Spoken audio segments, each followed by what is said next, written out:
గత 10 ఏళ్లుగా ఎదురు చూస్తున్న ఐటీ మినహాయింపును ఇప్పుడు చేశారు ప్రధానమంత్రి నరేంద్ర మోడీ.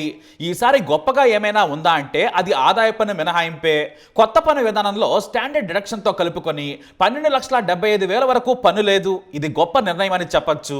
అంతేకాదు ఐటీ కట్టేటప్పుడు కూడా కన్ఫ్యూజన్ లేకుండా సగం పదాల తొలగింపుతో పాటు సింపుల్గా ట్యాక్స్ ఉండేలా అందరికీ అర్థమయ్యేలా తీసుకొస్తామని చెప్పారు ఆర్థిక మంత్రి నిర్మలా సీతారామన్. అలాగే వచ్చే వారమే కొత్త ఇన్కమ్ ట్యాక్స్ బిల్లు కూడా తీసుకొస్తాం. చాలా సరళతరంగా పన్నులు చెల్లించేలా చేస్తాం. అంతేకాదు దేశాన్ని మోస్తుంది మధ్యతరగతి ప్రజలే.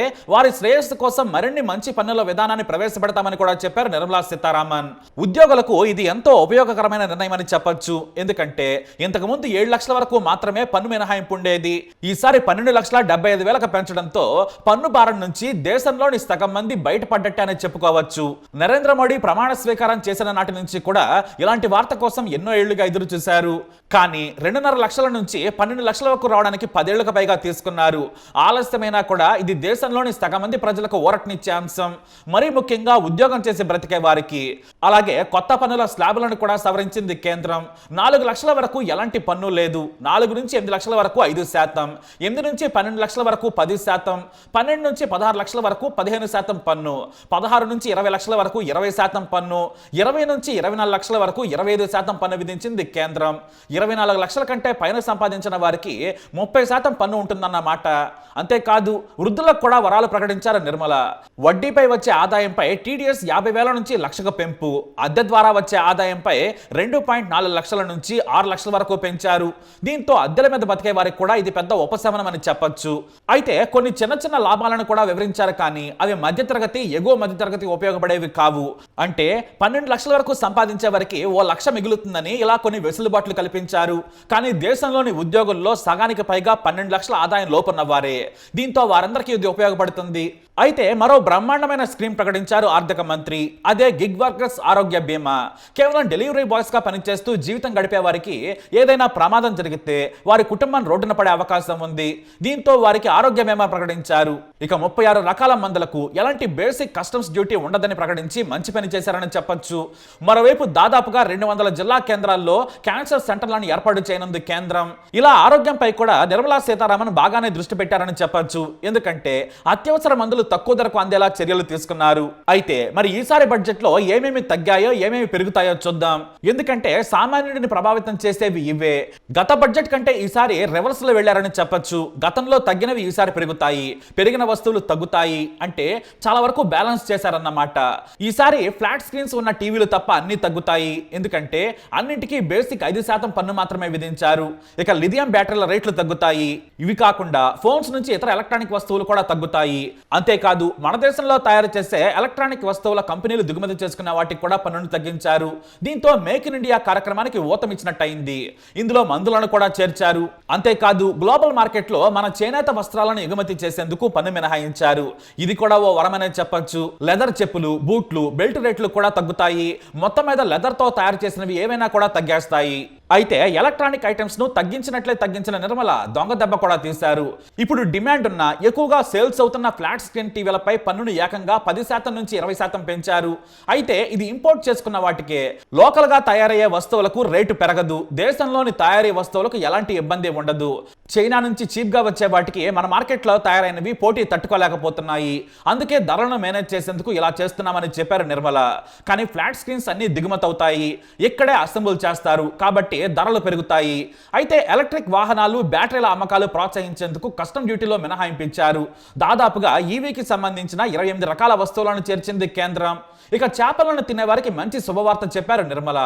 మరీ ముఖ్యంగా ఉప్పు చేపలు, ఫ్రోజన్ ఫిష్ల మీద ఉన్న 30% పన్ను 5%కి తగ్గించారు. దీంతో మత్స్యకారులకు, వ్యాపారులకు, వినియోగదారులకు ఇది మేలు చేకూరుస్తుందనలో సందేహమే లేదు. ఎందుకంటే ఇప్పుడు దేశమంతా కూడా ఫ్రోజన్ ఫిష్ వాడుతున్నారు. అయితే నిర్మలా సీతారామన్ ఏ అభివృద్ధికి 500 కోట్లను కేటాయించారు. 3 కేంద్రాలను ఏర్పాటు చేస్తామని కూడా చెప్పారు. దీనిపై పెదవి విరుస్తున్నారు ఆర్థిక నిపుణులు. అమెరికా, చైనా ఏ రీసెర్చ్ మీద పోటీ పడుతుంటే 500 కోట్ల వలన ఉపయోగం ఉండదు. కాస్త బడ్జెట్ పెంచి ఉంటే బాగుండేది. ఇది చాలా దారుణమైన విషయమని విమర్శలు చేస్తున్నారు. అంతేకాదు పోర్టులను కూడా ప్రైవేటీకరించే దిశగానే చర్యలు తీసుకుంటున్నట్లు ఈ బడ్జెట్ చెబుతోంది. ఎందుకంటే 25,000 కోట్లతో నేషనల్ మారిటైమ్ ఫండ్ ఏర్పాటు చేయనున్నారు నిర్మల. కానీ ప్రభుత్వం ప్రైవేట్ పోర్టుల భాగస్వామ్యంతో మారిటైమ్ మిషన్ కొనసాగిస్తామన్నారు. దీంతో మళ్లీ అదానికి మేలు చేసేందుకే ఇలాంటి నిర్ణయం తీసుకున్నారా అని విమర్శిస్తున్నారు. ఇక కొత్త మెడికల్ సీట్లు పెరగనున్నాయి. దేశవ్యాప్తంగా 75,000 మెడికల్ సీట్లు పెరగనున్నాయి. ఇటు క్లీన్ టెక్ మిషన్ కింద సోలార్ ఈవీ బ్యాటరీలకు భారీ మేలు చేకూరనుంది. ఇటు పరిశ్రమలకు కూడా పన్ను మినహాయింపుతో పాటు ప్రోత్సాహకాలు కూడా ప్రకటించింది. అయితే జల్ జీవన్ మిషన్ కింద రాష్ట్రాలు యూటీలకు 100% నుంచి నీటి కుళాయిలు ఏర్పాటు చేయనున్నారు. గ్రామాల్లోని ప్రతి స్కూల్ కు బ్రాడ్బ్యాండ్ ద్వారా ఇంటర్నెట్ కల్పిస్తామని కేంద్రం తెలిపింది. ఇది మంచి నిర్ణయమే. అయితే గతంలోనే ఇలాంటి నిర్ణయం ప్రకటించిన కేంద్రం పూర్తి స్థాయిలో అమలు చేయలేదు. మళ్ళీ ఈ నిర్ణయమైనా పూర్తి స్థాయిలో అమలు చేస్తారా లేదా అనే అనుమానం ఉంది. అయితే వ్యవసాయానికి ఏమైనా మేలు చేశారా అంటే ఏదీ లేదు. కేవలం కొత్త పథకాలు మిషన్ల పేరుతో కొన్ని ప్రకటించారంతే. బీహార్లో మకానా బోర్డు ఏర్పాటు ప్రకటించారు. ఎందుకంటే అక్కడ ఎన్నికలు దగ్గర పడ్డాయి కాబట్టి. ఇటు గ్రీన్ఫీల్డ్ ఎయిర్పోర్టుల నిర్మాణం ఉన్న పాట్నా ఎయిర్పోర్ట్ ఆధునీకరణ కూడా చేపట్టింది. బీహార్లోని national institute of food technology సహా వెస్టర్న్ కోసీ కెనాల్కు ఆర్థిక సాయం కూడా ప్రకటించింది. అయితే కంది, మినుములు, మసూర్లను కేంద్రమే కొంటుందని ప్రకటించారు. కానీ మద్దతు ధర గురించి ప్రకటించలేదు. పండ్లు, కూరగాయలకు కొత్త పథకం ప్రవేశపెట్టారు. పత్తి రైతుల కోసం జాతీయ పత్తి మిషన్ ఏర్పాటు చేశారు. అంతేకాదు అధికంగా ఉత్పత్తినిచ్చే వంగడాల ఏర్పాటుకు కూడా ప్రత్యేక సాయం చేస్తామని కేంద్రం ప్రకటించింది. అయితే దేశంలో వెనుకబడిన జిల్లాల్లో వ్యవసాయానికి ప్రోత్సాహకాలు ప్రకటించారు నిర్మల. అంతేకాదు గోదాముల నిర్మాణం, నీటి పారుదల, రుణ సౌకర్యాలు కల్పిస్తామని చెప్పారు. దాదాపుగా 1.7 కోట్ల మంది రైతులకు లబ్ధి చేకూరేలా స్కీమ్ ను ప్రవేశపెట్టారు.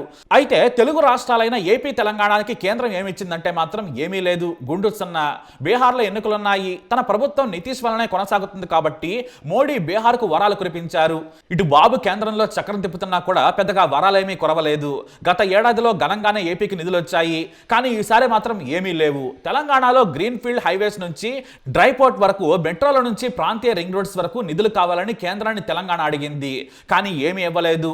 తెలంగాణ బీజేపీ నేతలు కూడా వాటి గురించి మాట్లాడలేదు.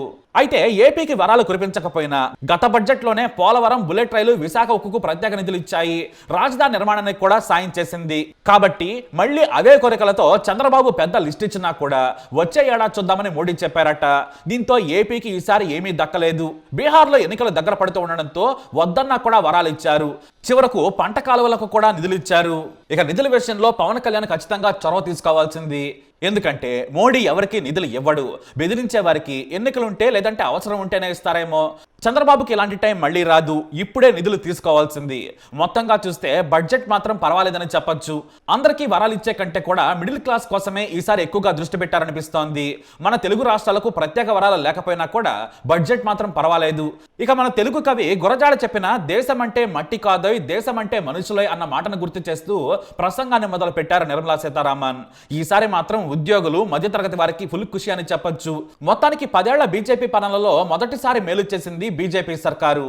మరి బడ్జెట్ పై మీ అభిప్రాయం ఏంటి? కామెంట్ ద్వారా తెలియజేయండి. వీడియో అప్డేట్స్ కోసం మై ఛానల్ ఫాలో అవ్వండి. అలాగే తప్పకుండా సబ్స్క్రైబ్ చేసుకోండి.